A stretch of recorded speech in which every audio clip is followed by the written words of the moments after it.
بسم اللہ الرحمن الرحیم۔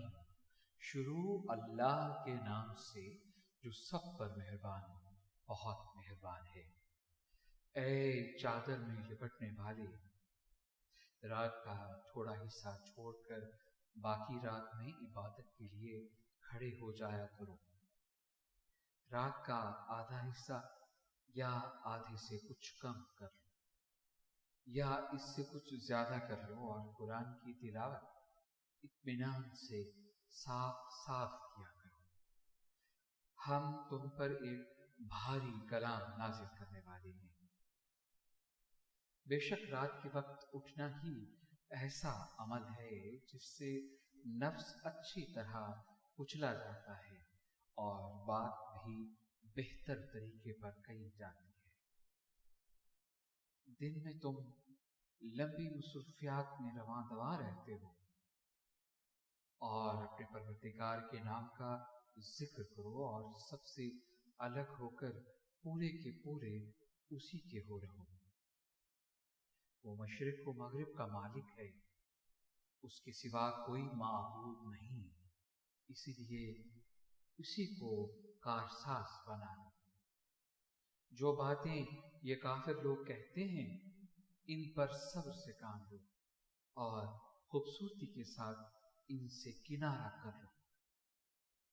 اور تمہیں جھٹلانے والے جو عیش و عشرت کے مالک بنے ہوئے ہیں ان کا معاملہ مجھ پر چھوڑ دو اور انہیں تھوڑے دن اور مہلت دو۔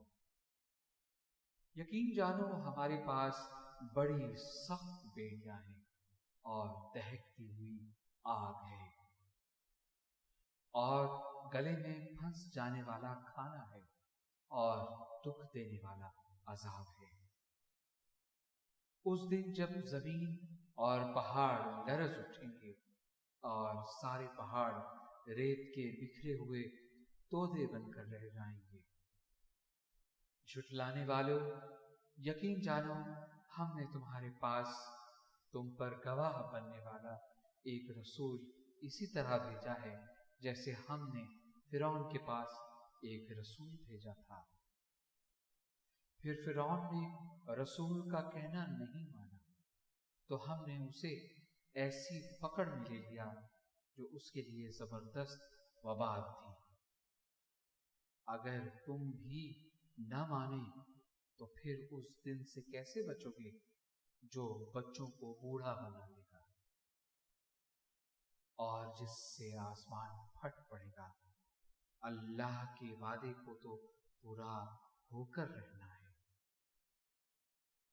یہ ایک نصیحت کی بات ہے۔ اب جو چاہے اپنے پروردگار کی طرف جانے والا راستہ اختیار کر۔ اے پیغمبر، تمہارا پروردگار جانتا ہے کہ تم 2/3 رات کے قریب اور کبھی آدھی رات اور کبھی 1/3 رات تہجد کی نماز کے لیے کھڑے ہوتے ہو، اور تمہارے ساتھیوں میں سے بھی ایک جماعت ایسا ہی کرتی ہے، اور رات اور دن کی ٹھیک ٹھاک مقدار اللہ ہی مقرر فرماتا ہے۔ اسے معلوم ہے کہ تم اس کا ٹھیک حساب نہیں رکھ سکو گے، اسی لیے اس نے تم پر عنایت فرما دی ہے۔ اب تم اتنا قرآن پڑھ لیا کرو جتنا آسان۔ اللہ کو علم ہے کہ تم میں کچھ لوگ بیمار ہوں گے اور کچھ دوسرے ایسے ہوں گے جو اللہ کا فضل تلاش کرنے کے لیے زمین میں سفر کر رہے ہوں گے، اور کچھ ایسے جو اللہ کے راستے میں جنگ کر رہے ہوں گے۔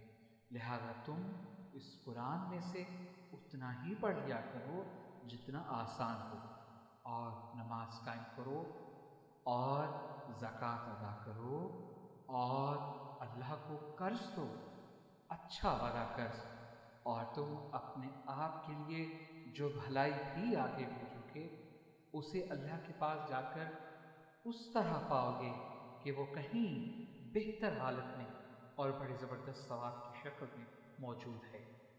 اور اللہ سے مغفرت مانگتے رہو، یقین رکھو کہ اللہ بہت بخشنے والا بہت مہربان ہے۔